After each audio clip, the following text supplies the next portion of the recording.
खूबसूरत मंजर हम देखने जा रहे हैं। अक्सर हम ये वीडियोस में देखते हैं, लेकिन यूट्यूबर भाई आज हमें बराह रास्त दिखा रहे हैं व्लॉग के जरिए। आए देखते हैं। अगर वीडियो अच्छी लगे तो वीडियो को लाइक लाजमी कीजिए। क्या भाई लिफ्ट खुल गई है? अभी हम पार्किंग लोग से ये पार्किंग के सफर अंदर है, शुरू हो सही रहा है। है। ये चेक कर लो, ये हम आए। एक तरफ से अब लिफ्ट बंद ये होगी वाली और बंद दूसरी होगी, तरफ से खुल सही गई। है, और ये वाली खुलेगी ऊपर जाके। चेक करो, ये हो गई बंद।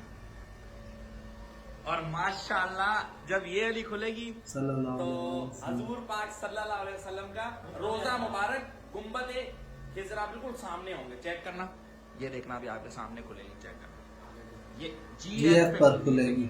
जब दिखाऊंगा ना आपको मैं इंशाल्लाह। माशाल्लाह माशाल्लाह कर लिख देना दीजिएगा कमेंट के अंदर कमेंट आप में। लोगों ने।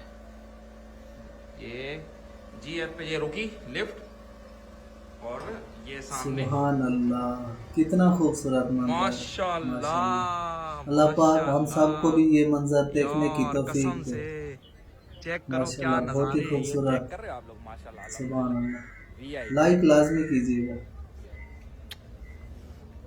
कितना खूबसूरत मंजर है।